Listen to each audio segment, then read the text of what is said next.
Muito bom.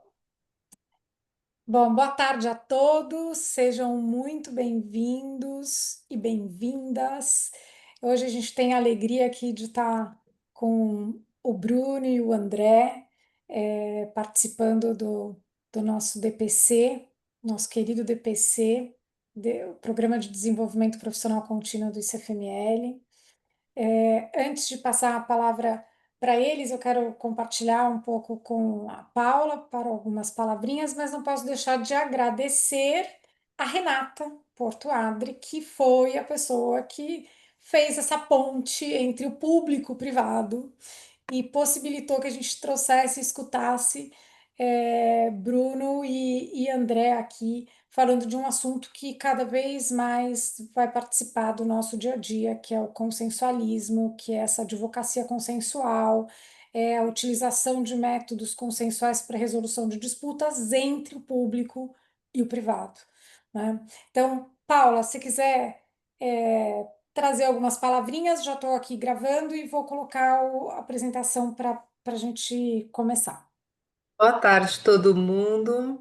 Eu queria agradecer muito a presença do Bruno Menha, do André Junqueira, que são procuradores do Estado de São Paulo e vão trazer o olhar deles para o consensualismo nas relações com a administração pública. E também quero novamente agradecer a Renata por ter feito essa ponte e dizer que a gente está muito contente de ter vocês aqui, porque além de vocês são super competentes, mas o que mais chama atenção é assim, é uma competência com juventude, é muito gostoso, é muito legal.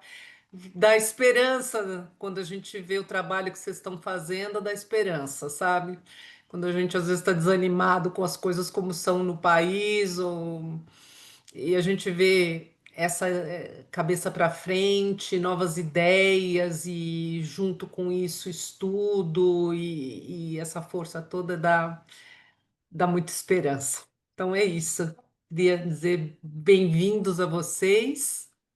A Paty vai fazer a apresentação aqui e depois vocês podem começar. Muito bom. Bom, só rapidamente aqui, passando. Peraí. Temos queridos Bruno e André, Bruno Lopes Menha, subprocurador-geral do Estado de São Paulo, contencioso geral, doutor, mestre e bacharel pela USP, professor da Fundação Getúlio Vargas, Direito, e André Rodrigues Junqueira, procurador do Estado de São Paulo, coordenador da assistência de negociação e da assistência de arbitragens da PGE, do Estado de São Paulo, doutor, mestre, bacharel em Direito pela USP. Lembrando que o nosso encontro hoje, nossa sessão, vale um crédito dentro do Programa de Desenvolvimento Profissional Contínuo dos nossos mediadores e advogados na mediação, vale um crédito de contabilizando isso, né, para manutenção das certificações. E alguns lembretes rápidos da nossa reta final para o ano. No dia 18/11, que é semana que vem, terça-feira, vamos ter Somatic Experience como apoio ao processo de mediação. Muito bacana, adorei a ideia. 18h30, no Painel Mais, com a Ana Paula Peron, ela é ótima. Temos no dia 25 os interesses da advocacia na mediação, meu tema do coração, que me aquece sempre que esse tema aparece. No Partilha, com Caio, Denise, que é a Denise que está aqui com a gente, Denise Bochá, Douglas, Giovana, Karen e Zé Mangini, que está aqui também com a gente. Giovana e Cecília tiveram Giovana teve um imprevisto, deve entrar talvez um pouco mais tarde, teve uma questão familiar, então já aproveito para pedir desculpas aí, ela é um dos nossos pares aqui do nosso time do DPC. Temos também, dia 28/11, jornadas lusófonas, acordos que valem, né, da Força Executiva à Convenção de Singapura, muito interessante, 10h30 do Brasil, mais uma oportunidade unindo aí não só Brasil, mas também Portugal, Angola, então acho que vale muito a pena acompanhar. E, para finalizar nosso ano, teremos um encontro, um último DPC, falando com a nossa querida Ana Maria Maia Gonçalves, que é a nossa fundadora, falando sobre o guia que foi recém lançado pelo ICFML, o Guia para a Prática Profissional em Mediação, volume 1, Uso Ético e Responsável da Inteligência Artificial na Mediação. E esperamos vocês, vai ser no dia 4 de dezembro, às 19 horas do Brasil. Lembrando que ela está lá em Singapura, com 11 horas a mais, por isso que vai ser excepcionalmente nesse horário. Esperamos todos vocês, repliquem, podem abrir os convites para quem vocês quiserem, aquele de encerramento do ano. E para quem tiver interesse, esse é o guia do ICFML de Prática Profissional em Mediação, volume 1, exatamente o tema que a Ana Gonçalves vai trazer no nosso, no nosso webinar. Eu vou aproveitar depois aqui para compartilhar com vocês no chat esse link, tá? E só para não deixar passar, para aqueles que ainda ou não sabem ou ainda estão na dúvida, a gente tem o Bootcamp de 2026, de 19 a 24 de janeiro, muito bacana. O Bootcamp acontece na Católica Portuguesa, lá no Porto. Além de tudo, uma delícia. E também é online, né? Acho que ele é híbrido, né? Se não me engano. Né? Correto. E acho que é muito bacana. Muitos dos nossos amigos aqui, colegas de trabalho, se conheceram. Presencial e online, perdão. Fui falando e não me ative ao que estava escrito. Muitos se conheceram no bootcamp, né? Grandes das nossas amizades daqui, muitas delas nasceram do bootcamp. E só lembrando, pessoal, em tempos de IA, lembrando que a transcrição não é autorizada, nem a gravação.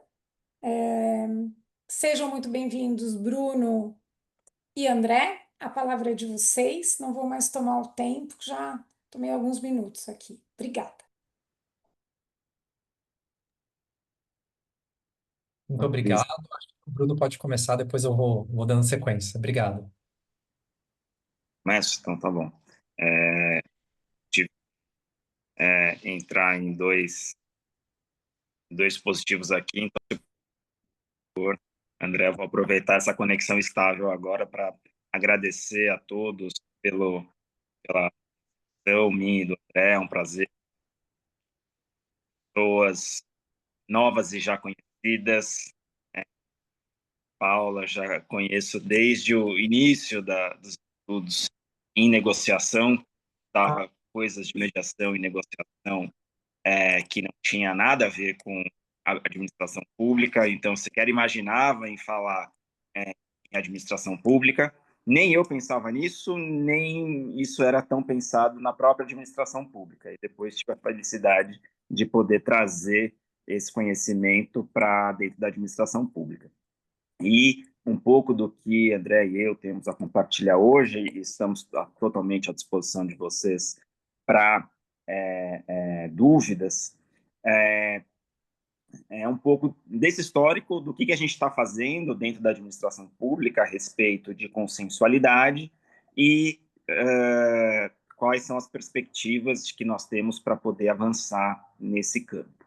Falando um pouquinho de onde viemos, né, de onde nós viemos, a administração pública tem um histórico muito grande de medo do consenso, né, de distância do consenso.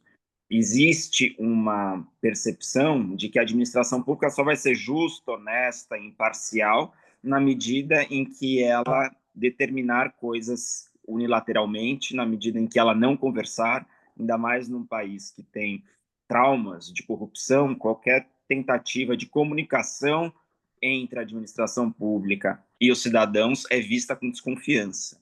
Então, esse ranço da desconfiança é algo que nós sabemos, nós que trabalhamos com mediação sabemos, é algo que é basilar, inicial, elementar para qualquer negociação. Esse ranço da desconfiança sempre foi um grande bloqueio, um grande obstáculo para a administração avançar nesse ponto. Do ponto de vista jurídico, a confiança se traduz em vários princípios. Então, o princípio da supremacia do interesse público, que é interpretado como um princípio de que eu não vou ouvir o particular e não importa o que o particular diga, eu aqui na administração pública sei o que é o interesse público e vou impor esse interesse público de qualquer forma e sem muita interlocução com o particular. Evidentemente, esse modelo se esgota, né? Esse modelo de baixo nível de comunicação, e eu tenho uma percepção aqui, e acho que todos nós, né, Renata Adri e Patrícia, e todos nós que já, Renata Moritz, e todos nós que já participamos desse mundo há algum tempo, temos uma percepção muito clara de que a negociação e a mediação é, sobretudo, um método de comunicação, né? E eu acho que essa é a grande porta de entrada para o consensualismo da administração pública. Eu, particularmente, não tenho uma visão que é a visão majoritária até no âmbito judiciário, do consensualismo como uma tábua de salvação para a crise do judiciário e da quantidade de processos que existe no judiciário. Com essa perspectiva, que é uma perspectiva que é legítima, né? Com essa perspectiva, das grandes funcionalidades que a mediação nos traz não tem um grande foco, né? Então, quando a gente olha no CPC dizendo que as mediações vão ser feitas em 20 minutos, a gente percebe que ali tem um aceleramento e uma vontade de priorizar o acordo para instrumentos que não são aqueles, finalidades que não são aquelas que nós sonhamos quando a gente estuda a mediação, que é o de ter uma percepção mais completa do conflito, de que é ter uma vazão melhor para a criatividade das pessoas envolvidas no conflito, para identificar coincidências de pensamentos e, portanto, identificar não conflitos e descobrir que aquilo que a gente achava que era um motivo de briga deixou de ser. Então, tudo isso acaba não ganhando tanto foco nesse viés eficientista do ponto de vista de diminuir a litigiosidade no judiciário, mas ganha um viés quando a gente traz a mediação, a conciliação para a administração pública com esse foco de ganhar qualidade na comunicação. Então, aqui viu o doutor Adolfo, o professor Adolfo entrar, e ele me corrija, mas eu aprendi com os grandes professores de mediação e de conciliação e de negociação que a boa mediação, a boa conciliação não tem como objetivo acordo, e sim a boa compreensão do conflito entre as partes. É com isso e com esse olhar que a gente traz a conciliação, a mediação e a negociação para dentro da administração pública. Essa visão, ela foi bastante clara para nós quando nós instituímos na Procuradoria-Geral do Estado o programa do ProSolve. O doutor André vai me complementar mais a respeito disso. É óbvio que a gente trouxe essa compreensão para o ProSolve, porque é a compreensão que nós já trazíamos desde antes de sermos procuradores do Estado e antes de pensarmos em trazer o consensualismo para dentro da administração, e por conta disso, a gente deixou muito claro no ProSolve que ele se trata de um programa de negociação, que pode ou não estar intermediado por um mediador, um conciliador. Então, a gente tem clareza de que a mediação, a conciliação, ela é um instrumento de comunicação, que a base é a negociação, que a base é o saber lidar com o conflito e separar interesses de posições, etc.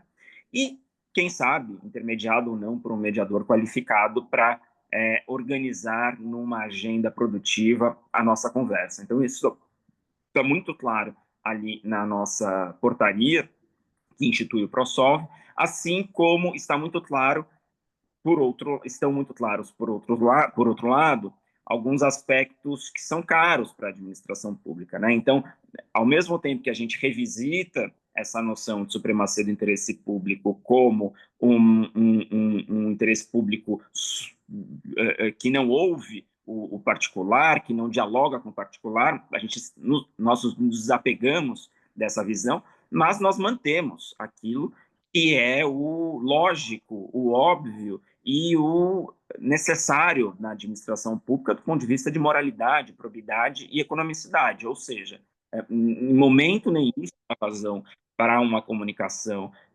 que leve para fins diferentes daqueles para os quais a administração pública tem que buscar. Em momento nenhum existe uma opacidade do procedimento, muito pelo contrário, nós nos dispusemos a fazer acordos de confidencialidade, mas deixamos claro que isso se dá, por exemplo, sem prejuízo dos órgãos de controle, ou seja, os órgãos fiscalizadores têm acesso a isso, todas as nossas equipes são equipes grandes, portanto, várias pessoas estão envolvidas e não tem nenhum tipo de oportunidade para que nós, em momento nenhum, nos afastemos da e de tudo que os republicanos nos determinam. Então, conciliar as coisas é nossa e que, ao traduzir na prática, traz desafios muito. Bruno, Bruno, Oi, não sei se é só para mim, mas estava falhando um pouco. Tá Tá falhando para todo falhando. mundo? Falhou um pouquinho. Finalzinho, Falhou a internet. Isso. já Estava voltou? estável. Acho que agora vamos. acho que agora tá legal. Tá bom. Eu já estou concluindo e aí eu vou tentar migrar para uma internet melhor aqui enquanto o André complementa. Mas só concluindo, tudo isso tem tentado ser traduzido, né, na prática em alguns projetos que a gente tem selecionado para colocar em prática. São diversos, são outros, e a gente tem muito, principalmente, no é uma particularidade que nós aqui. Bruno, tá falhando. Agora falhou, Não né? está ouvindo você. Então eu vou aproveitar a falha e Tá, joia. Bom, Tenta migrar, eu te aceito e a gente já volta. tá, joia. Bom, como vocês puderam. Bom, inicialmente eu gostaria de desejar uma boa tarde a todas e todos, agradecer pela oportunidade, especialmente ao ICFML. É uma alegria enorme estar aqui com vocês, podendo compartilhar um pouquinho da experiência profissional. O Bruno fez uma exposição muito interessante sobre tudo que estava norteando, né, as nossas cabeças, as dúvidas que a gente tinha, os propósitos que estavam nos motivando a criar, ou pelo menos tentar criar, um ambiente de consensualidade dentro da administração pública paulista, dentro da Procuradoria-Geral do Estado de São Paulo. É, quando o Dr. Bruno se tornou subprocurador do contencioso, eu acredito que uma das principais bandeiras dele foi trazer essa consensualidade para dentro da administração pública paulista através da criação de um programa, né? Tentar dar uma organicidade nisso, tentar designar pessoas especializadas para atuar com isso e desenvolver uma prática da consensualidade da administração pública paulista. A gente já tinha algumas experiências de consensualidade, seja por mediação, por negociação direta, mas isso era muito circunstancial e espalhado dentro da administração pública, né? De modo que a gente não sabia exatamente o que estava sendo feito, a gente não conseguia trocar experiências, tampouco desenvolver boas práticas. E diante dessa constatação, o que foi feito, né? O Dr. Bruno, ele editou uma portaria, que é a portaria Subconte 8 de 2025. Vocês conseguem acesso a ela dentro do site da Procuradoria, no portal do ProSolve, que instituiu o ProSolve, o Programa de Solução Negociada de Conflitos, né? Ele me fez o convite para atuar como coordenador de um órgão chamado Assistência de Negociação, que é o órgão que conduz as atividades do ProSolve, né? E no que consiste, afinal de contas, o ProSolve, né? E no que consiste a assistência de negociação? O nosso propósito é ter um conjunto de procuradoras e procuradores que atuam na fase administrativa de uma negociação. Então, a gente tem um conjunto de processos judiciais nos quais a gente enxerga uma potencialidade de acordo, Nós não assumimos a defesa do Estado de São Paulo nesses processos judiciais, eles continuam acompanhados pelos procuradores e procuradoras originais daquele processo, e isso é muito bom, porque muitas vezes o advogado ou a advogada que está ali envolvido há anos naquele conflito, de certa forma, ele já tem pré-compreensões sobre aquilo, ele já tem um ânimo de defender a posição do Estado a qualquer custo, e muitas vezes tem quase que um envolvimento emocional com as demandas, né? Então a ideia era realmente ter uma pessoa que tivesse um certo distanciamento disso e que pudesse colaborar nessa fase administrativa da negociação. O ProSolve, ele é desenvolvido a partir de projetos piloto. Nesse ano de 2025, foram selecionados 4 projetos pilotos que se referem a processos judiciais que estão há anos no judiciário, né? A gente tem, acho que o mais recente está há 20 anos no judiciário, o processo mais recente que a gente está trabalhando no ProSolve. Então, são todos conflitos antigos, de altíssimo valor, mas nos quais a gente enxergava uma potencialidade de acordo muito grande. O acordo só não tinha acontecido porque as partes ainda não tinham sentado para tentar fazer isso. A verdade era essa, né? E a gente fez desenvolveu uma ideia de criar esse projeto piloto, como? Através da atuação da assistência de negociação, que ingressa para conversar com a parte contrária. Essa é a nossa ideia. Então, o primeiro momento é conversar com a parte contrária, verificar a predisposição dessa parte para um acordo. Havendo isso, a gente faz um instrumento muito importante, que é o termo de não vinculatividade.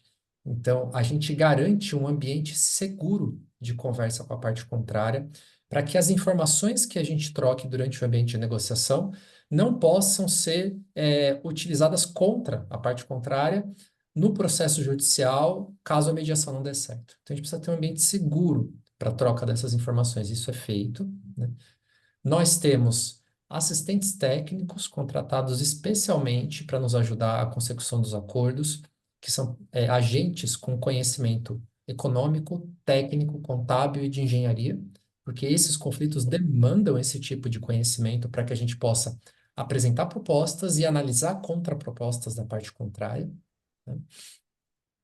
E no paralelo a isso, nós também estamos trabalhando em campanhas de acordo, nesse caso em parceria com outros órgãos da PGE, e para casos de menor complexidade. Nós acabamos de realizar uma campanha agora com o núcleo de propositura de ações da Procuradoria-Geral do Estado, para que aquelas dívidas que particulares tenham contra o Estado de São Paulo já reconhecidas pudessem ser objeto de acordo, com condições de parcelamento facilitadas, justamente para a gente evitar a judicialização ou reduzir essa judicialização, e isso é feito em forma de campanha, para a gente tentar arrecadar o maior número de interessados possível.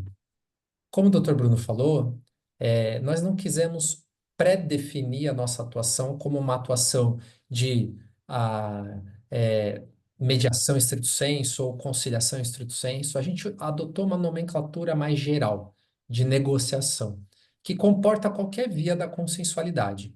Então, dentre os nossos casos piloto, a gente tem exemplos de casos que estão submetidos a uma mediação estrito sensu, um deles, inclusive, que está junto ao Sejusc, no STJ, com a participação de uma mediadora profissional que vem conduzindo os trabalhos de maneira muito interessante, mas a gente também tem casos desses 4 projetos pilotos em que a negociação acontece de maneira direta entre os advogados e advogadas das partes envolvidos, né? Então, assim, é um projeto novo, que se iniciou agora em 2025, ainda é um bebê que não completou nenhum ano de vida.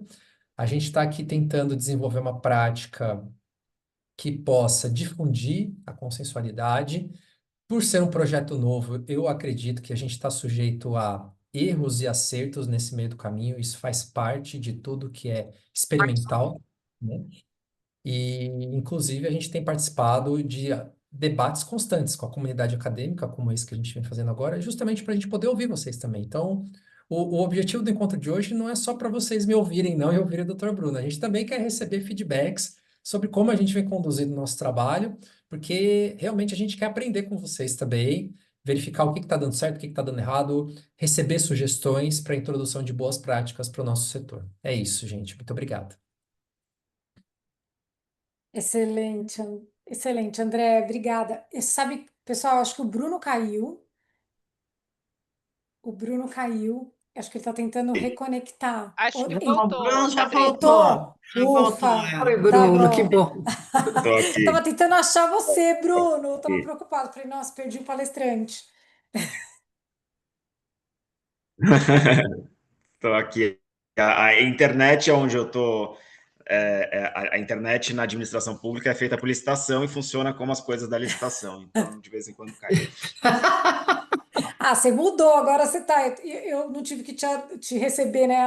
Adicionar de novo. Falei, meu Deus, eu perdi o Bruno. Então, eu vou ter que avisar as pessoas que o Bruno saiu, que está caído por aí. Não, brincadeira. Que bom tê-lo de volta. Obrigada, André. Muito obrigado. Imagina. Bruno, você vai fazer alguma complementação? Você quer.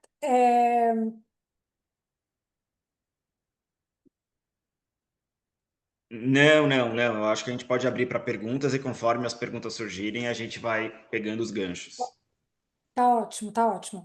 Ontem, quando eu estive com a Paula, né, conversando com vocês, a gente teve uma série de perguntas. Então, eu vou até guardar as nossas na sacolinha, assim, Paula, e abrir aqui para nossa audiência, que acho que é bem bacana, poderem trazer e compartilhar, porque a gente vai trazendo. Ontem a gente já trouxe alguns temas interessantes, que imagino que vão ser replicados hoje. Então, se alguém quiser começar, senão Renata já tem pergunta. Vamos lá. Oba, então vamos lá. Eu achei muito interessante a colocação que vocês fizeram sobre o termo de não vinculatividade, né? E aí, queria, já com essa experiência de quase um ano, queria entender, a gente busca fazer termos de aceite que engajem de alguma forma, logo no início, buscando esse comprometimento, né? Como que fica essa relação de declarar a não vinculatividade para os fins específicos que tem e há um detrimento desse engajamento com isso? Como que vocês sentem pelo fato de propor um termo que já os descompromete para algumas coisas e pode ou não criar uma incerteza ou não gera essa incerteza de continuidade da mesa de negociação? Legal, Renata. Muito interessante essa sua pergunta. A gente tem um termo de não vinculatividade, que é uma minuta, né, que a gente usa de maneira padronizada para os nossos casos, com pequenas alterações de acordo com cada caso concreto, conforme a necessidade, mas a ideia dele não é que ele não vincule para nada, né? A ideia desse instrumento é que ele torne o ambiente da negociação seguro, de modo que a não vinculatividade só existe se a mediação, se a negociação não der certo, né? Então, se ela não dá certo, os documentos trocados, as declarações emitidas durante a mediação, elas não têm vinculação com as partes. Mas, enquanto a gente estiver num ambiente de negociação, o que a gente está trocando de documento ali, as declarações que nós estamos emitindo, elas são vinculantes para aquele contexto da mediação e da negociação. Por enquanto, tem funcionado bem.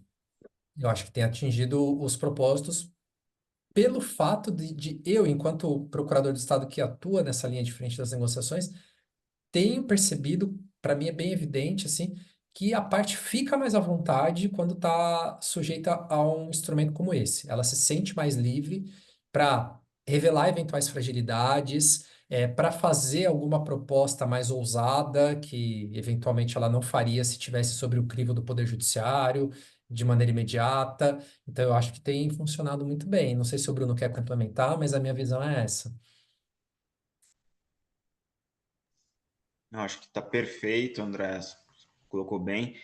A única coisa que acho importante lembrar é que todo termo de não vinculatividade, todo termo de confidencialidade, ele visa resguardar o acordo, né, o bom andamento do acordo, né, e não algo contrário. Então, esse espaço de não vinculatividade, na verdade, é um espaço de abertura de um ambiente de confiança para o acordo, onde a criatividade possa ser exercida. Então, quando a gente está pensando em confidencialidade, é em confidencialidade nas minutas, no brainstorming, né? Ou seja, ninguém pode virar depois e falar, não, mas você tinha pensado em fazer tal coisa, e isso ser usado contra você depois no processo judicial. Se nós tivéssemos essa possibilidade, o acordo e a negociação fica travada, né? Porque ninguém se sente à vontade para fazer o que nós aprendemos a fazer no curso de mediação, que é ter um espaço de criação de alternativas e exploração de opções. Então, é um mecanismo de proteção à exploração de opções, sem que isso seja usado contra você, sem que isso seja uma forma de coibir a criatividade. O Cris, ou Paty e Paula, só complementando, e em não dando certo a mediação, essa ideia fica restrita, então, à confidencialidade, não pode ser usado tudo aquilo que foi falado. Agora, a palavra vinculatividade, para mim, ela é mais forte ainda do que a confidencialidade. Me dá a impressão de que, olha, em hipótese nenhuma, depois ali o gestor, no desenvolvimento de uma fiscalização ou da iniciativa da procuradoria, vai poder utilizar, dar andamento. Em nenhum momento, nenhuma parte pensou assim, não deu certo aqui, eles vão arquivar, não vão continuar com isso, nada disso, né? Eu acredito, né? Eu acredito que sim, né? A gente ficou num dilema muito grande quando a gente começou a trabalhar com essa temática sobre nomenclaturas, né? A gente pensou em utilizar essa nomenclatura de termo de confidencialidade. E por que que a gente abandonou essa nomenclatura? Não porque a gente acha que esteja errada, longe disso. Eu acho que é uma nomenclatura super válida, é uma abordagem possível. Mas a gente precisa tomar todas as cautelas possíveis, especialmente quando a gente está diante de algo experimental e quando a gente está falando em mediação, conciliação e negociação no ambiente da administração pública, que, como o Bruno falou, o Dr. Bruno falou no início da exposição dele, ainda tem gente que olha com desconfiança para isso, né? Então, assim, falar em confidencialidade poderia, em tese, dar uma sensação de que tudo, aqueles atos que a gente estaria praticando naquele momento não poderiam estar sujeitos a uma ação fiscalizadora de órgãos de controle que já têm por competência exercer essa fiscalização sobre os atos da administração pública. Para não entrar nesse debate, que é um debate super polêmico, controvertido, de entender os limites dessa ação reguladora num ambiente negocial, a gente adotou uma outro tipo de nomenclatura, né? E focado em outra preocupação, que era isso, né? Não ter, assim, nos resguardar e resguardar a parte contrária também, de que o insucesso da mediação, o insucesso da negociação não geraria consequências jurídicas mais gravosas para as partes. Então, o foco acabou sendo esse.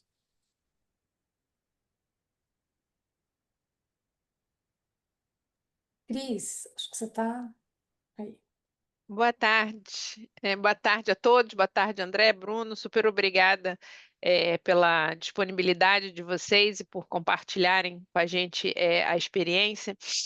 Na verdade, eu tenho assim uma, digamos, curiosidade um pouco, exatamente como vocês comentaram, exatamente por essa questão de que tudo que envolve a administração pública precisa ter um certo cuidado e tem muitos mais princípios do que, né, quem é enfim, o particular como um todo. Aonde eu estou querendo chegar é o seguinte: como vocês, digamos assim, justificam os acordos que são feitos, né? Vocês motivam para dizer que a proposta A foi melhor do que a proposta B, que foi escolhida A porque se escolhida a C causaria, enfim, como que vocês chegam depois desse brainstorm e tudo mais ao acordo efetivamente que foi dado ok pela Procuradoria, né? E como resguardar, assim, um pouco também quem vai fazer o acordo, né? Pela questão dos tribunais como um todo. Então, eu sei que cada caso é um caso, né? Mas eu queria assim, ver com vocês se vocês teriam, por exemplo, alguns parâmetros. Por exemplo, tem que ter sempre uma avaliação de risco, tem que ter sempre um laudo técnico, enfim, um pouquinho, se vocês puderem compartilhar com a gente, por favor. Obrigada. Bruno, você quer falar um pouquinho? Que eu já respondi a pergunta anterior. Eu começo essa, então. Eu acho que essa é a pergunta que vale 1 milhão, né? Essa é a pergunta mais difícil, justamente em razão da dificuldade de responder essa pergunta, nós optamos por começar por processos pilotos. Se você reparar, a portaria que nós editamos, ela não traz esses parâmetros, justamente porque pensar em parâmetros abstratos seria arriscado, tanto porque seria um chute, né? Ninguém conhece que parâmetros são esses, então normatizar parâmetros como se a gente pudesse, de cima para baixo, de forma abstrata, com base numa lei, num decreto, numa portaria, prever esses parâmetros, seria um caminho muito ruim e tolheria a criatividade dos casos piloto, né? Então, a gente preferiu justamente separar esses casos, experimentar esses casos, e a partir dessa experiência, aí sim chegar nessa resposta, como se fossem casos de estudo mesmo. Então, o que a gente pode dizer é o que a gente tem tentado. E é importante dizer isso, porque nós não estamos familiarizados com a possibilidade de administração pública experimentar por tentativa e erro. A gente está muito acostumado a achar que o poder público já tem que saber tudo, e aí com que o poder público fique impedido de testar por tentativa e erro e, com isso, avançar com criatividade. Então, a gente assumiu esse risco. A gente está admitindo aqui que a gente está num terreno onde parâmetros não são claros ainda, só que a gente também não quer ficar imóvel diante disso, a gente também quer tentar experimentar e, através disso, aprender e concretizar novas experiências. E isso, internacionalmente, é bastante praticado, né? O chamado experimentalismo de políticas públicas, que no Brasil não é tão experimentado, mas internacionalmente é. E aí o que a gente pode dizer é até onde nós avançamos aqui nessa questão dos critérios. É óbvio que nem nessa experimentação a gente vai deixar de usar parâmetros, né? Nós estamos buscando parâmetros, estamos aprendendo com isso. De um modo geral, como foi dito, cada caso é um caso, mas de modo geral, sim, é necessário uma avaliação técnica. Essa avaliação técnica ela pode envolver tanto aspectos jurídicos como não jurídicos. Se ela envolver aspectos jurídicos, nós faremos uma análise, como qualquer empresa faz, como qualquer advogado faz, uma análise da chance de êxito ou sucumbência daquele caso, seja com base em estudos estatísticos de jurimetria, com base em avaliação de experts, com base em precedentes, e novidade nenhuma tem nisso, dado que qualquer empresa que tem que fazer balanço tem que fazer a avaliação dos seus casos, né? Então a gente tem se espelhado muito nisso, né? Até em parâmetros contábeis internacionais para poder fazer esse tipo de avaliação. Quando o risco ou o mérito envolve algo não exclusivamente jurídico, portanto, algo econômico, de engenharia ou de outra ordem, nós buscamos assistentes técnicos especialistas nesses outros assuntos, em que eles possam nos fazer uma projeção econômica, uma projeção de engenharia a respeito do risco daquela demanda. E aí, a gente tem aprendido muito com isso, e é muito importante que fique claro algumas coisas, que fiquem claras algumas coisas. Primeiro, é muito comum chegarem para a gente e falar, olha, eu acho que o resultado provável do processo é esse, então vocês não querem reconhecer o pedido? E aí a nossa resposta sempre é, não, a gente quer fazer acordo, a gente não quer reconhecer pedido. Se for para reconhecer pedido, aí eu analiso e reconheço pedido, não tem problema nenhum de reconhecer pedido quando eu acho que o pedido é para ser reconhecido. Mas fazer acordo não é um caminho para reconhecer pedidos. Fazer acordo é encerrar o litígio para estancar o risco. Então, justamente porque eu não sei se eu vou ganhar e você também não sabe se vai ganhar, mas pode ser mais caro prosseguir com o processo por causa dos custos do processo, por causa do risco do processo, nós vamos encerrar a discussão e vamos chegar na seguinte conclusão, que é melhor a gente não descobrir o resultado do processo. E para não descobrir o resultado do processo, a gente aceita fazer um acordo.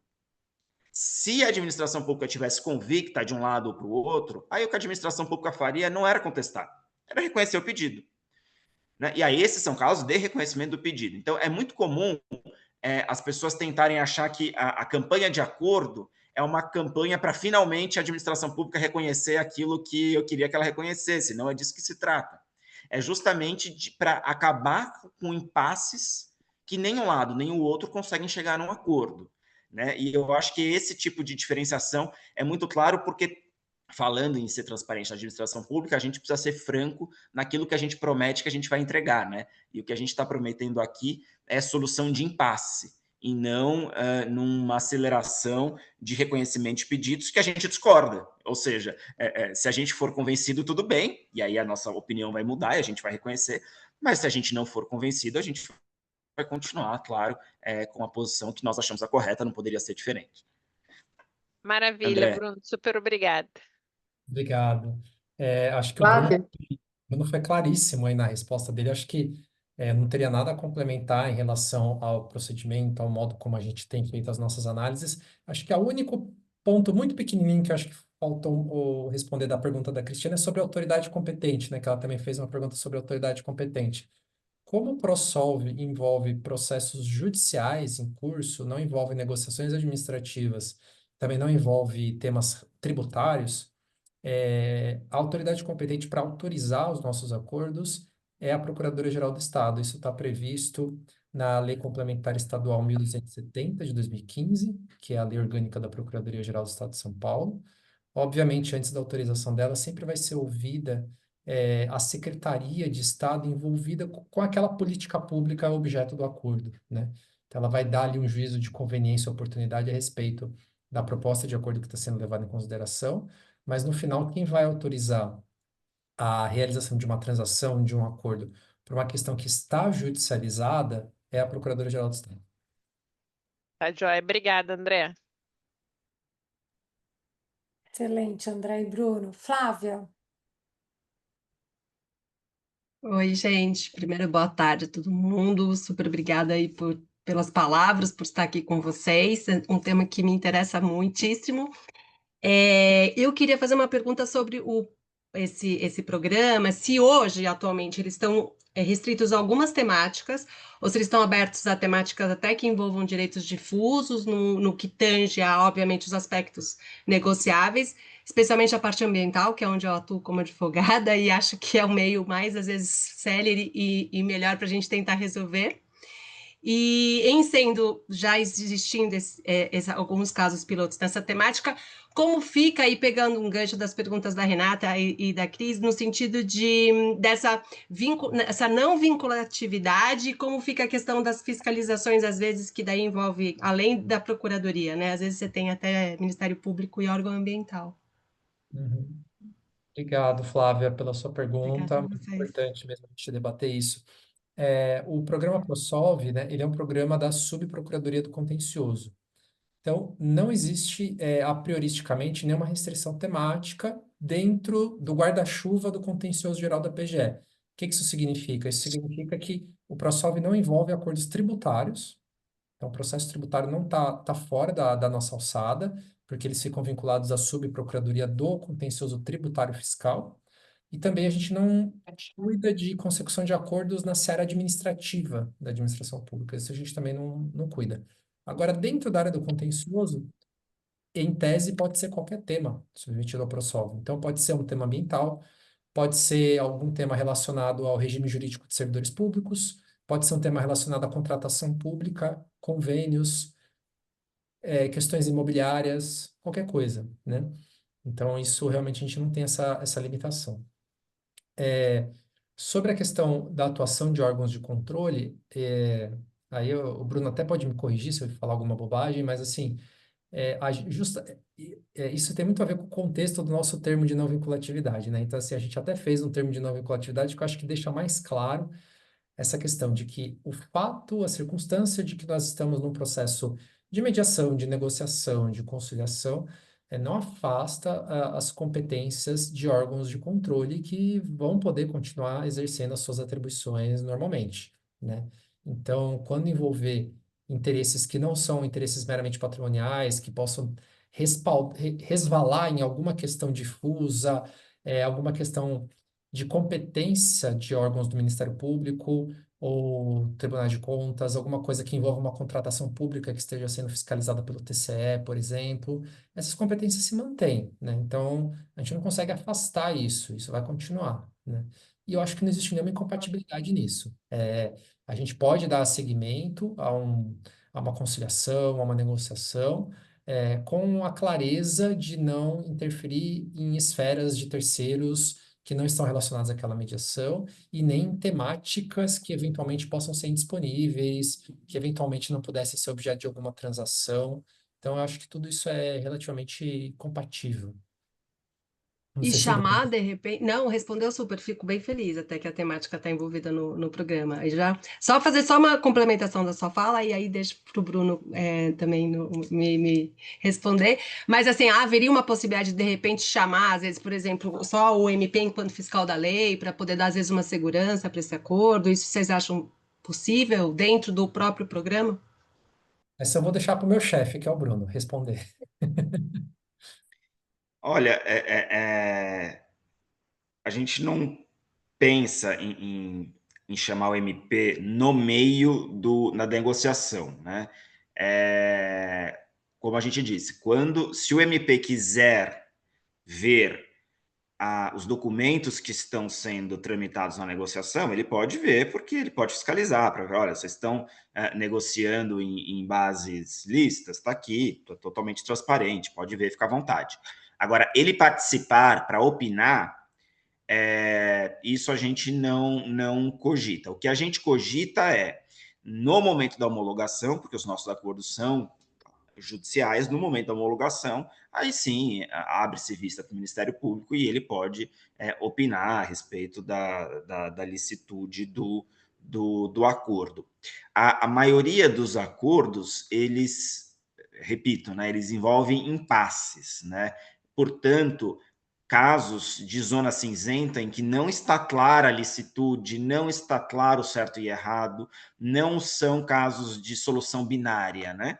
De encaixar o sim ou não, e no ambiental isso, então, é pródigo, né? Então, não são casos de controle de legalidade rígida, né? Nesse sentido, é muito importante que as autoridades públicas tenham espaço para analisar conveniência e oportunidade, ou seja, o que dá para ser feito naquele momento, dentro do orçamento, dentro da equipe técnica que a gente tem, dentro do pessoal que a gente tem à disposição para fazer algo, né? Então, literalmente, buscar a solução possível para aquele momento diante do impasse. E aí eu até aproveito para fazer um gancho, para fazer um comentário a respeito do que a Flávia falou de celeridade. Eu concordo que acordos, ao final de todo o processo de solução de conflitos, levem a concretizações mais rápidas da solução, né? Então, se a gente pensar, se a gente for esperar julgar o caso e depois executar para chegar no resultado, talvez a gente demore mais. Mas eu tenho muito medo de falar de atrelar a celeridade à consensualidade. Justamente por aquilo que eu falei no início. As pessoas vêm muito sedentas por soluções rápidas. E quem mexe com negociação e mediação sabe, a mediação, graças a Deus, demora mais que julgar. Né? Porque se você fizer que nem o CPC, que é para fazer acordo em 20 minutos, aí eu prefiro o julgamento. Aí dá para o juiz julgar. Se for para negociar em 20 minutos, eu prefiro não negociar. Agora, se for para sentar, pensar, analisar, voltar, repensar, conversar com os técnicos, aí tudo bem. Aí a gente chega num acordo e dá muito mais trabalho. Tanto que nós temos uma equipe na assistência de negociação, que está com um número reduzido de casos. Caso essa mesma equipe estivesse com processos judiciais, ela estaria com milhares de processos. E quando a gente dá para o mesmo número de pessoas alguns acordos, cada pessoa dá conta de 2 no máximo, ao mesmo tempo, né? Acordo dá trabalho, então a gente pode talvez, se a gente chegar no acordo, bem provavelmente a gente vai ter chegado no produto dele mais rápido do que litigando. Mas o processo, eu faço questão de registrar que não é rápido de novo, né, no sentido de prometer aquilo que a gente consegue entregar. Eu não gosto de fazer falsas promessas, e a gente negocia de verdade. A gente senta, a gente conversa, a gente volta, a gente faz 10 reuniões, e a gente tem uma equipe bastante empenhada em ouvir e negociar. Nossa, perfeito, obrigada. Eu falei mais pensando na celeridade no final mesmo de um processo. Quando a gente fala de uma CP, né? Aí às vezes demora muito, mais de 10, 15 anos. Então, muito bacana, gente. Parabéns aí pelo programa e espero usar em breve. O Flávio estava com a mãozinha levantada. Baixou, Flávio? A felicidade de ter amigas que eu admiro é poder falar depois da Flávia, e a Flávia já emendou a pergunta que eu faria. Eu vou só fazer um breve comentário aqui. Obrigado, Pati. Boa tarde para todo mundo. Obrigado, Bruno. Obrigado, André. Flávia, realmente você já trouxe a questão que eu queria colocar, que é sobre a participação de alguma maneira desses órgãos de controle. E na palestra já, acho que lá se vão uns 10 anos da primeira vez que eu tive a felicidade de ver o Bruno. Bruno, você trouxe uma metáfora que realmente me marcou, que é falar da pressão dos órgãos de controle como um fantasma, como uma assombração por trás de quem está à mesa pela administração pública negociando. E na linha do que a Flávia já trouxe, que você já respondeu em parte, Bruno, acho que já respondeu totalmente, eu pensava exatamente nessas pessoas que têm poder de influência sobre o acordo e nas pessoas que podem obstar o cumprimento do acordo. E tem sido uma prática comum. Eu não atuo diretamente na administração pública, mas nas empresas e também nas famílias, essas pessoas que têm o poder de controle, com a flexibilidade da mediação, elas podem ser chamadas de alguma maneira a participar, a saber do processo, do procedimento e acompanhar o processo de tomada de decisão. Me parece que você já exorcizou esses fantasmas e que eles não te assombram mais, é isso?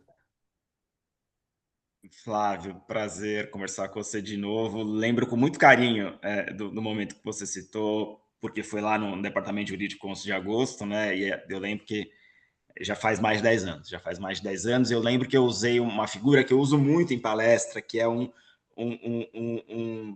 imagem de uma pessoa inquirindo a outra, e a pessoa que está inquirindo é muito maior do que a pequenininha que está sendo inquirida, e, inclusive projetada para frente. E, olha, eu não sei se eu exorcizei esse fantasma ou se eu me acostumei com ele, né? Depois de 10 anos, e nisso o André vai poder falar então, com mais detalhe até, a gente aprendeu muito com a arbitragem, a gente foi muito questionado nas arbitragens, fomos oficiados, então a arbitragem foi um aquecimento muito importante, e o André está aí à frente das arbitragens, conduzindo esse trabalho belamente há bastante tempo, e a gente aprendeu muito com elas.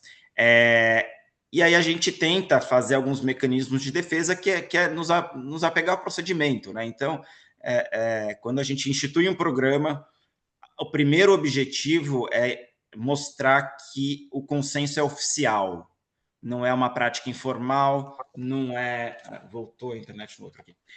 Não é uma prática informal, não é algo que está sendo feito às escondidas, é algo institucional. Então, acho que isso já dá uma primeira proteção. E aí, procedimentalizar, tem etapa, e o André é muito bom nisso, em organizar todas as etapas, e é por isso que ele foi imediatamente lembrado para cumprir essa missão. Tem que ter etapa, tem que ter possibilidade de controle, tem que ser um processo transparente, né? Então a gente se apega ao procedimento.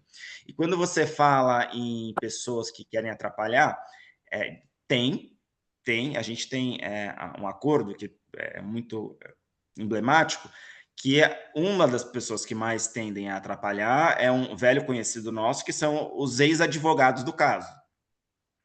Então, os antigos advogados do caso interessados nos honorários querem que o acordo vá para o espaço. Eles querem saber dos honorários, se vão ser proporcionais, e se a condenação vai mudar e, portanto, o dinheiro que ele vai receber. E assim, tem algumas cifras que a gente fala, nossa, mas depois de determinada cifra, você ainda se importa? Você, né? Dali para cima, moço, tanto faz. E então, nós da classe jurídica precisamos muito, né? A gente precisa de uma conciliação, talvez de uma constelação, né, para resolver essa questão dos honorários, porque ela é uma assombração hoje em dia, por exemplo. Talvez eu me acostumei com a que eu tinha medo e aprendi que tinha outras também. Obrigado.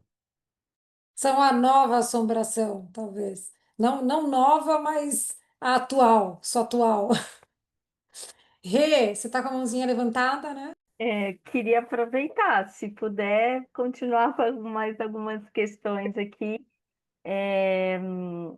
Ainda bem que você falou que eram os ex-advogados. Bruno, pensei que você fosse falar do MP, daí eu ia ter o prazer de dizer, olha, agora com folga, com tranquilidade, eu posso dizer que eu me aposentei, então já não carrego mais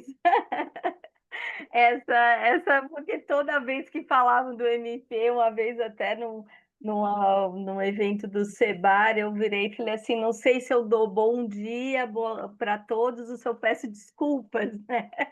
Mais ou menos isso, assim, quando pensam nesses órgãos de controle que realmente às vezes não ajudam muito e questionam muito, tem lá o seu papel de merecimento por isso, mas eu entendo a situação. O que eu queria perguntar, já que eu ouvi muitos momentos falar de mediação e também da negociação, como que vocês se caracterizam e se percebem depois desse quase um ano, em pensando assim no estilo do ProSolve, entendeu? Ele é estritamente mediação, ele é negociação direta, ele é um híbrido, essas peculiaridades que costumam nominar, né, um instituto e outro, como que vocês se encontram? Esse é um pontinho. E o outro ponto, para fechar minha participação aqui, perto deste um ano, qual que você percebe estar sendo o maior desafio? Cultural, procedimental, organizacional, metodológico, qual que até agora vocês sentiram que está sendo o maior desafio do programa? Obrigada. Obrigado, Renata. Bom, eu acho que assim, o nosso modelo organizacional eu vejo como híbrido, tá? E acredito que ele tende a permanecer dessa forma, né? Então, a escolha da palavra negociação, ela veio muito dentro dessa filosofia, né? A gente não quis se prender a trabalhar exclusivamente a mediação, estrito sensu, ou a conciliação, a gente quis ter uma atuação mais abrangente mesmo, porque os casos, pelo menos esses 4 que a gente está trabalhando, que são projetos piloto, eles têm especificidades entre si, não são casos fáceis, né? Então, como eu disse, né, o caso mais recente, ele remonta a 2005, 2006, esse é o mais recente. O caso mais antigo, ele se iniciou em 1994, né? Então, assim, um litígio que está correndo desde 94, vocês imaginem o tamanho do problema, né? Então, realmente não tinha como a gente enquadrar dentro dessas caixinhas e a gente não sabe o que vem para o futuro, né? Eu acho que não teria como a gente ter um único figurino, uma única roupagem. Então, nós estamos tentando vocacionar o setor para atuar dentro de qualquer tipo de procedimento que envolva consensualidade, né? A ideia é essa. E eu acho que vai dar certo. Assim, eu estou bem otimista em relação a isso. Eu acho que funciona, vai funcionar para mediação em estrito senso com a presença de um mediador profissional. Vai funcionar também para negociação direta entre os advogados envolvidos. É um modelo que vai funcionar também para as campanhas que nós estamos desenvolvendo. Então, realmente, eu acredito nisso. E falando um pouco sobre desafios, os desafios são muitos, né? Eu acho que depende um pouco de cada conflito. Eu acho que a gente tem um desafio, primeiro, que é enfrentar conflitos internos dentro da Procuradoria. Então, a gente precisa ter um equacionamento muito bom, com os colegas que estão atuando nos processos, que às vezes têm a sua visão própria a respeito do conflito. Às vezes são colegas que estão muito incentivados a buscar mediação, acham que a mediação funciona, e às vezes acham que não, acham que, olha, né, certeza que a gente vai ganhar esse processo, a gente precisa continuar brigando aqui até o fim. Então, a gente tem uma pluralidade de colegas, assim, a gente precisa saber e desenvolver formas para trabalhar com isso. Acho que esse é um ponto, né? Outro ponto importante, um desafio muito, muito rico, muito complexo de ser cuidado, é trabalhar essa questão do acordo junto ao nosso cliente, que é a administração pública, que é um cliente complexo. Apesar de nós sermos procuradores do Estado, o cliente não é um só Estado de São Paulo, como se fosse uma organicidade única, uma ideologia única. A gente tem autarquias envolvidas com as suas mais variadas pretensões, agências reguladoras. Dentro do própria administração direta, a gente tem secretarias de Estado envolvidas, cada uma com as suas vontades, com suas perspectivas em relação ao conflito. Trabalhar tudo isso com esses agentes é difícil, né? Algumas secretarias estão focadas na execução de uma política pública, outras secretarias estão focadas simplesmente em gerir recursos públicos, são atividades meio. Então, muitas vezes, eles não estão com foco no cidadão propriamente dito, mas estão com foco na gestão interna do orçamento público. Trabalhar tudo isso é muito complexo. E, por fim, eu acredito que seja essa análise de vantajosidade dos acordos, de apresentação de propostas, de avaliação de contrapropostas, porque esse sim é um trabalho que é muito complexo do ponto de vista técnico. Envolve uma análise jurídica, dependendo do conflito, envolve uma análise de engenharia ou uma análise técnico-contábil, né? E aí, analisar todos esses cenários é difícil. Esse conflito mais antigo que nós estamos trabalhando, ele possui 320 cenários possíveis do resultado do processo. Então, assim, não é coisa simples, né? Então, fazer tudo isso não é fácil. São muitos desafios, e eu acho que os principais são esses. André, obrigada. Eu fazendo. Complementar um. Oi, desculpa. Claro, por favor, Bruno. É só complementar um ponto que eu achei interessante na pergunta da Renata, como que nós nos vemos, né? E o André respondeu perfeitamente. Nós nos vemos fazendo mediação, fazendo negociação, fazendo conciliação como parte. E eu acho que isso é um ponto importante do ProSolve. E a gente fez questão de deixar claro que, assim, nós estamos lá representando um lado e, portanto, estamos na figura de negociadores. Nós não somos os conciliadores, nós não somos os mediadores, nós não somos uma câmara. E eu faço questão de frisar isso porque eu acho que muitas vezes, quando se apresentam câmaras, né, a Câmara da Administração Pública, você não sabe se o poder público vai ser o seu mediador, se ele vai ser uma parte interessada ou se ele vai ser as duas coisas, o que é muito estranho, que ele está mediando e negociando ao mesmo tempo. Então, respondendo ao que você perguntou sobre como nós vemos como uma parte que está negociando com a outra parte, e isso é muito claro. Podemos ter um mediador entre nós, podemos ter um conciliador entre nós, não seremos nós mesmos, nós somos uma parte. A PGE tem uma câmara, que não se confunde com o programa ProSolve. A Câmara da PGE, e lá sim nós desenvolvemos papel de conciliadores, na Câmara da PGE, nós mediamos conflitos internos. Então, como o André falou, nós temos uma miríade de secretarias e autarquias. Se uma secretaria não se entende com a outra, a gente lava a roupa suja dentro de casa, e aí sim a PGE vai vai exercer o papel de conciliador, de mediador, evitando que se externalize um conflito que é interno. Aí tudo bem, a gente não está falando com o cidadão do outro lado, a gente está falando com um conflito interno. Na hora que nós temos um cidadão do outro lado, nós somos parte. E aí nós aqui estamos treinados para negociar, estamos nos treinando para negociar, seja com intermediação de um terceiro ou não.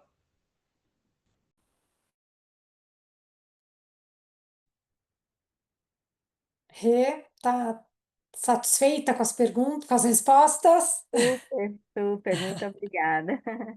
Bom, eu ia fazer um comentário rapidamente. Tanto o Bruno quanto o André falaram que negociar dá trabalho. E dá muito trabalho. Isso é um ponto importante, porque negociar direito, né, de forma eficiente dá trabalho, né? Então, isso, de fato, concordo e gosto muito, muito bom escutar isso.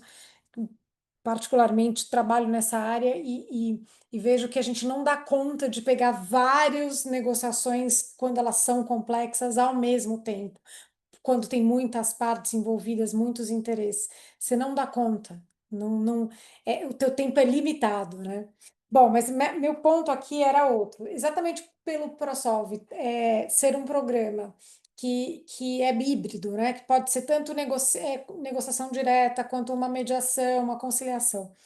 Eu queria escutar um pouco de vocês, acho que pensando um pouco aí no nosso público, né, de mediadores certificados, a grande maioria deles que estão aqui, que dicas, né, de ouro vocês dariam para nós mediadores quando estamos numa mediação ou até mesmo numa negociação direta com a administração pública, porque isso é novo para muitos de nós, né? É o mesmo vocabulário de sistema, é só fazer. O que vocês.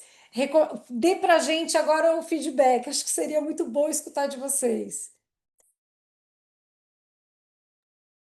Quer começar, André? Ou eu Pode começo começar, essa? Bruno, eu complemento você depois. Tá bom, vamos aproveitar a internet funcionando. É diferente, eu acho que você tocou num ponto super importante, Patrícia. O mediador da vara de família, o mediador do caso de família, o mediador que é aquela mediação clássica, e eu gosto muito de fazer referência a isso, ele tem algumas preocupações que não necessariamente se transportam para a administração pública. Mesmo assim, eu faço questão de citar a mediação de direito de família, porque eu acho que aquele é o modelo, ali está você precisa saber. Você precisa saber. Quando o professor Adolfo Braga veio para a PGE dar o curso do IMAB, nós pedimos a ele, Adolfo, a gente vai fazer um curso para procuradores para ser aplicado na administração pública, mas, por favor, não pule a parte da mediação familiar. Dê a parte de mediação familiar, porque ali está o começo de tudo, né, gente? Ali que está o começo de separar interesse de posição. Ali está o começo de separar o sentimento do conflito, né? Então, queremos saber isso. Não desprezamos esse conhecimento, muito pelo contrário, ele é o princípio. Agora, quando você vai para um conflito com a administração pública, ele não alcança o conflito por inteiro, ou pelo menos ele não chegará sozinho na solução. O que eu quero dizer com isso? Por mais que a gente explore, isso vai acontecer talvez em empresas também, né? Por mais que você explore as questões de visão pessoal subjetiva dos interlocutores, isso por si não vai resolver o problema. Se você está diante de uma empresa familiar, talvez resolva, né? Porque ali quem manda são os sócios e o que vier da cabeça deles vai mandar. A administração pública está longe disso, né? A administração pública está mais perto de uma sociedade anônima, né? Com um poder muito pulverizado. Não basta o presidente da República, o governador e o prefeito quererem. Muito pelo contrário, tem muita gente envolvida, então não é pessoalizado. É engraçado que a gente vota como se uma pessoa só fosse dar a cara do Estado inteiro, né? Acho muito curioso isso. Não é, né? Quando o presidente da República chega, ele encontra um Estado inteiro ali posto, né? Cheio de fluxos e leis e regras. Então, precisa ter essa visão de que não basta a subjetividade. Tem que ter uma carga alta de objetividade. E aí a gente volta para as lições básicas de mediação. A gente volta para se ancorar em critérios objetivos. Tudo que a gente leu no Como Chegar ao Sim, está aqui. Não desperdiçamos. Está aqui com outra ênfase. Então, a parte da objetividade, ela é muito importante na administração pública, principalmente por aquilo que nós falamos no começo, que é a necessidade de motivação. A administração pública tem que motivar os seus atos. Então, às vezes, o particular está ali preocupado com quanto que ele vai ganhar, e é legítimo, essa é a preocupação dele. E a administração pública está falando, mas você não quer fechar um acordo por outro número? Para você é melhor. E a nossa resposta é, eu nem sei se é melhor ou pior esse número, e também, assim, menos importa o número e mais me importa o porquê, né? Ainda que você esteja me dizendo que é melhor para mim, se eu não souber o porquê, eu não posso aceitar. A gente ouve muito, nossa, mas é claro que isso é melhor para vocês. Tá bom, mas por quê? Sem esse porquê, a gente não fecha acordo. Então, é uma grande investigação dos porquês, das motivações, e aí as motivações técnicas, as motivações jurídicas, elas vão importar, as aprovações dos vários órgãos internos. Então, a PGE, como é titular das ações judiciais, ela vai fazer quase toda a interlocução, mas eventualmente consultar a secretaria vai ser necessário, porque vai intervir na política pública da secretaria. Não vou intervir na política pública da secretaria sem perguntar para a secretaria, né? Não vou intervir na política pública do meio ambiente prometendo que a Secretaria do Meio Ambiente vai reflorestar uma área, sendo que eu não sei se tem servidor para fazer isso, se tem funcionário para fazer isso, né? Eu preciso perguntar. Então, todos esses tipos de procedimentos precisam ser trazidos, e eu acho que isso, na experiência que a gente está tendo, talvez seja algo que não é conhecido dos mediadores, mas talvez tenha uma questão de foco, de intensidade, que precisa de outra carga. Muito legal. Eu acho que eu, assim, assino embaixo tudo que o Bruno falou, assim, todos esses aspectos e esse conhecimento da dinâmica de organização do Estado é tudo muito importante. Se eu fosse complementar, eu complementaria aqui com um sentimento meu de quem está atuando num processo de mediação nesse momento, quem tem acompanhado todo esse desenvolvimento do ProSolve, e eu tenho uma opinião sobre isso que talvez vocês não gostem da minha opinião, mas eu acho que eu vou falar, é importante. Talvez vocês discordem totalmente, mas eu acho legal falar, né? Como advogado que atua em mediação, né? Eu acho importante que o mediador, obviamente, ele tem que estar dotado de todas as técnicas de mediação, tem que conhecer o procedimento da mediação, ele precisa conhecer a lei da mediação.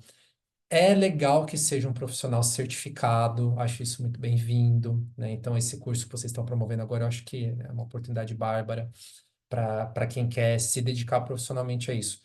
Mas eu acho que o mediador, ele precisa conhecer o objeto do conflito, né? Claro, muitos poderão dizer, mas é melhor que ele não conheça, porque ele vai ter um distanciamento, ele não vai ter um pré-julgamento, uma análise sobre o mérito daquele processo judicial. Tudo bem, eu acho que tudo isso tem o seu lugar. É importante a gente refletir sobre isso. Agora, para a gente que está na defesa da administração pública, na atuação da administração pública no procedimento de mediação, a gente precisa ter uma interlocução com o mediador, né? E essa interlocução ela só vai ser eficiente se o mediador e a mediadora tiverem um conhecimento dos alicerces daquilo que a gente está falando. Não precisa ser um especialista especificamente naquele processo judicial, é algo que ele vai se familiarizando ao longo da mediação. Agora, ele não pode ser uma pessoa absolutamente alheia ao debate do conflito. Então, se a gente está numa mediação, por exemplo, referente a um projeto de PPP, de concessão, não pode ser mediador uma pessoa que nunca leu a lei de concessões de 95 ou a lei de PPP de 2004. Não dá, eu acho que sim. Não pode ser uma pessoa totalmente alheia. Então, eu acho que para quem quer ser mediador com a administração pública, precisa conhecer o regime jurídico administrativo, precisa entender, ao menos em linhas gerais, qual é o conflito que a administração pública está submetendo naquele caso concreto.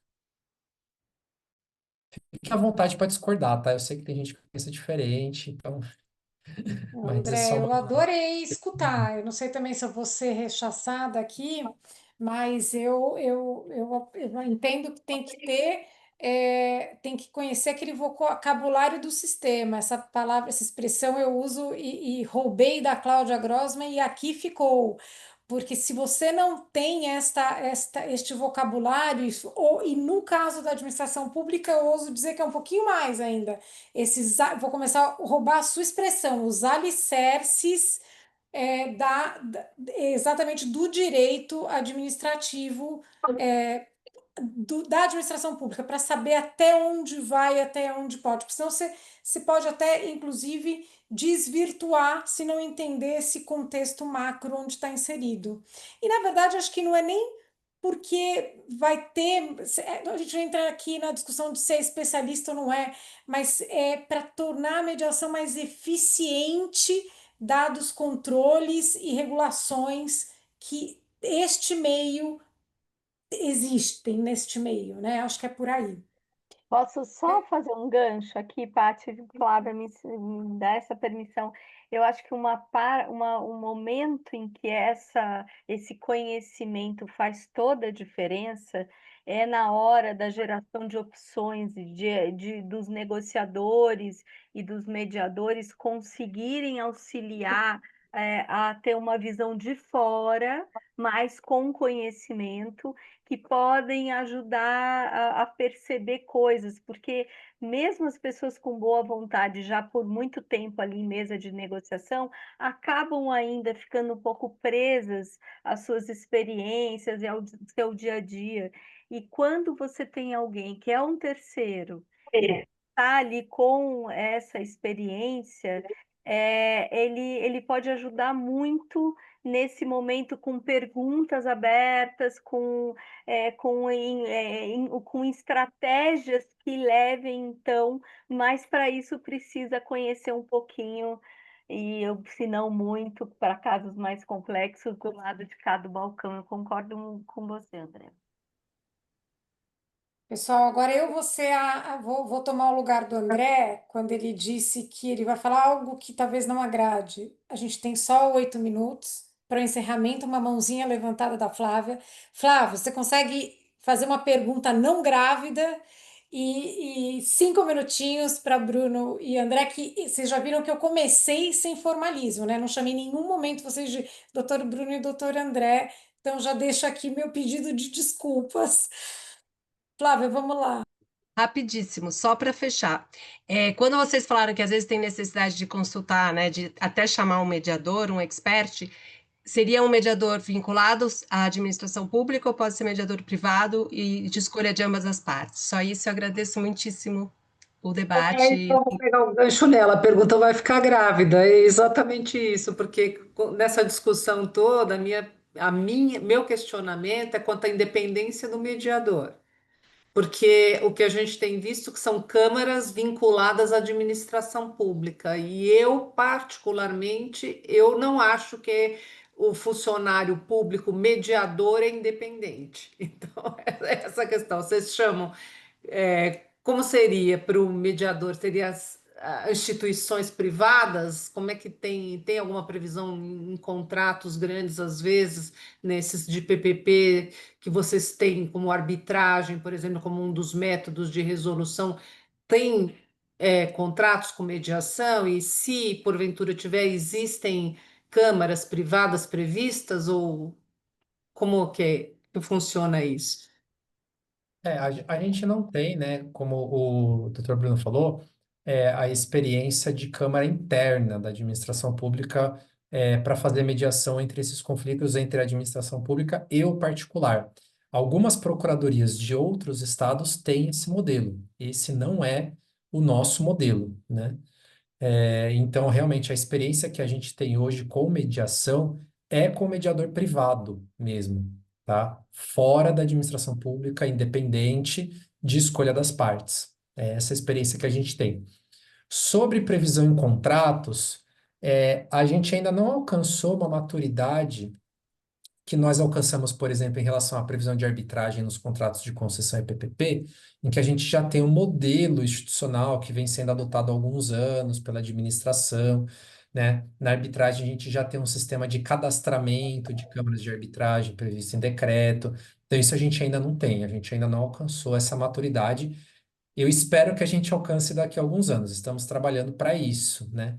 Então, se vocês forem analisar os contratos da administração pública no que tange à mediação, vocês vão encontrar coisas diversas, né? A gente não tem uma uniformidade.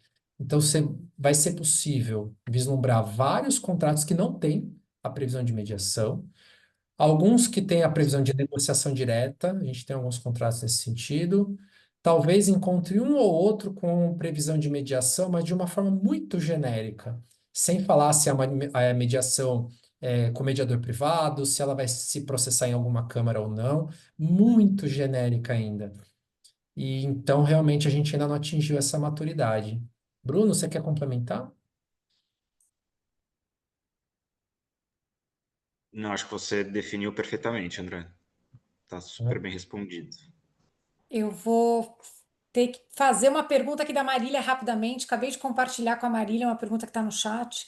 Ela pergunta que ela não está podendo abrir aqui a câmera, mas ela gostaria de saber se casos envolvendo vigilância sanitária e outros exemplos de direito administrativo sancionador, se eles estão incluídos no ProSolve.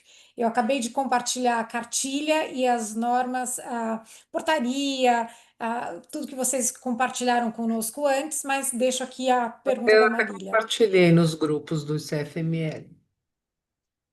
Já Bruno, você É, quer responder essa, por favor? até repetindo uma informação que o André tinha já adiantado, tudo que estiver judicializado entra no ProSolve. Né? Então, desde que esteja judicializado e não seja tributário, está no ProSolve. O ProSolve, lembrando, ele está em fase experimental. Então, na cartilha, para quem for ver, está indicado que nós estamos selecionando casos pilotos. A gente não tem um número fixo, mas a gente está trabalhando com 2, 3 casos pilotos por semestre para experimentar. Então, não é um raciocínio por enquanto de eu sou elegível para o ProSolve, logo eu tenho direito adquirido ao acordo. A gente não chegou lá ainda, justamente pelo que nós comentamos, de que a gente está experimentando, para aí sim ir para uma segunda etapa de maturidade, que é ter regras um pouquinho mais procedimentais e mais previsíveis.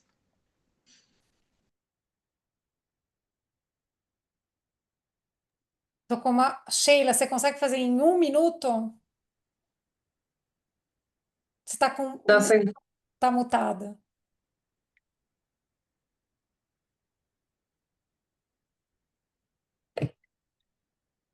Acho que eu consegui. É bem rápida. É, já agradecendo vocês pela iniciativa, é incrível, né? A administração está tão avançada nesse sentido da conciliação, mas eu queria perguntar, é possível que a parte, o escolha ou peça para fazer parte, para negociar com vocês, ou é só a administração que escolhe os casos que serão negociados? A decisão pelo ingresso de um projeto piloto dentro do ProSolve é uma decisão tomada pelo subprocurador do contencioso, que no caso é o Dr. Bruno, que está aqui presente. Mas qualquer cidadão pode apresentar um pedido de Uhum, ingresso de um processo judicial seu, pode ser um advogado ou pode ser a parte, não tem problema nenhum, uhum. para que ingresse no ProSolve. E todos os casos que são submetidos são analisados por nós. Então, eu queria deixar isso bem claro. A gente não deixa nenhum requerimento sem resposta. Então, o cidadão, a empresa, o advogado, a advogada, apresenta esse requerimento, tem um e-mail nosso, que é o prosolve.pge@sp.gov.br. Tem a cartilha nossa, que está na primeira versão, a 1.1 do programa ProSolve, que tem todo o regramento certinho do que precisa estar contido nessa mensagem para que ela seja analisada por nós. E a gente analisa tudo. Então, se vocês tiverem, a nossa audiência que tiver algum caso que queira submeter ao ProSolve, o canal é esse, está aberto a todo cidadão. Obrigada. Sheila, ontem eu compartilhei nos grupos do ICFML a cartilha, que era o último dia lá para se cadastrar. Eu mandei à tarde ali no grupo. Se você for procurar, senão eu mando de novo. Eu coloquei aqui no chat, gente, todas Ah, essas tá. portarias e a cartilha, clicando no link, vocês vão ver todos os atos normativos, inclusive a cartilha. Eu Bom, então vou. vamos encerrar, né? Com tristeza. Foi muito Ambos, gostoso. mas vamos Muito tirar uma boa foto também, apresentação, né? Fala, hein, Renata. Paula? Vamos aproveitar já agradecendo aí a presença do Bruno e do André, enfim, foi ótimo, excelente. É, queria convidar todo mundo para abrir a câmera, quem puder, para a gente tirar uma foto. Quer, Paula, Patrícia, vocês conseguem fazer um print screen aí? Paty. Eu só consigo pelo celular. Vocês estão pedindo muito para mim. Olha, não sei. Vou tentar aqui. Eu tentei aqui, acho que sim. Sei lá, o Alexandre Simões é que é bom nisso. É, Ele então, mas gente, ele saiu Ele antes, já saiu paciência. para dar aula, pois é. Eu fiz um aqui, Mas eu só muito, que estava no vou. Slack.